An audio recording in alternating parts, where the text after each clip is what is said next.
Although it is dawn, in Bhima's heart it is dark.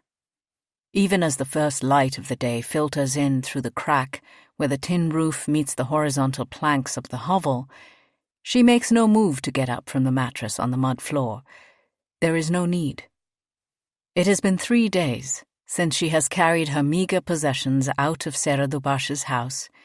3 long days of being home with her sullen, wounded granddaughter, whose every silence, every unspoken word, is an accusation that Bhima, in her dogged faithfulness to the Dubash household, in her loyalty to the fair-skinned woman who was her mistress for donkey's years, has been wrong, has stupidly spent her life valuing the wrong family over her own. There is no need to wake up this morning because there is no job to go to. No household to manage, no floor to briskly sweep, no pots and pans to scrub until the morning sun twinkles in them, no mid-morning cup of tea to share with Serabai. That is, if squatting on the floor and drinking out of the glass reserved for her, while Serabai sits at the table sipping out of her cup of fine china, can be called sharing.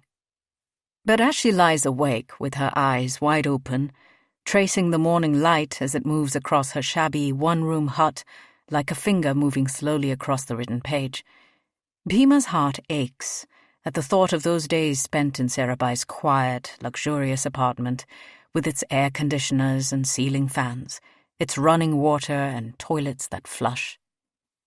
And yet, this is not what she has spent the last 3 days mourning. The loss that is the weight of an elephant, the one that sits heavily on her chest, is the loss of things that are unnamed and unnameable. The pride Serabai used to take in her work, the quiet dignity that she accorded Bhima, so that even when, on occasion, she was annoyed at Bhima's tardiness or some other minor infraction, Serabai wrestled to control her irritation before she spoke. And the familial affection with which Sarah's daughter Dinaz, who had grown up before her eyes, treated her as if Bhima were a beloved aunt rather than a servant.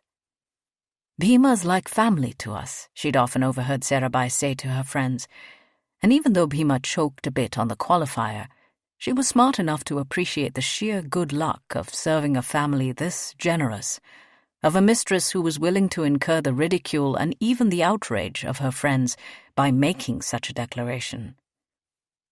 Now she feels that gratitude curdling into the bitterness that is her true inheritance, her parallel shadow self. It is as if she had swallowed the seeds of some bitter fruit in childhood, and they have borne a tree that grows within her, yielding its bitter harvest time and time again. In the long-ago days following the torturous deaths of her son-in-law and her daughter Pooja to AIDS, on the day when her Gopal left her that life-altering letter before absconding with their son Amit, and the time before that, when Gopal's foreman had made her sign a piece of paper that cleaved their family in two. Perhaps time has dulled these betrayals because, when she thinks of them now, it's like watching the ignorant, trusting woman she once was, as you would an actress in a movie. But the recent betrayal is a fresh wound, a newly plucked fruit, and it fills her not so much with anger as with shame. Again. It has happened again. And this time there is no God to blame. No tide of misfortune that tossed her like a coconut onto an indifferent shore. This time, she curses herself for trying to protect Dina's baby and Serabai from Serabai's son-in-law's poison, and instead getting poisoned herself. She should have revealed Viraf's secret the day she discovered it, instead of covering it up and allowing his shame to become hers. To dislodge the bitter pit at the base of her throat, Bhima rolls to her side and hears the familiar pop in her hip, followed by the second of stinging pain. She waits for the pain to subside and then closes her eyes. After more than 60 years of rising at dawn and stepping into the day, she can sleep in today. Soon she will have to get a job, but at her age she knows it will be difficult.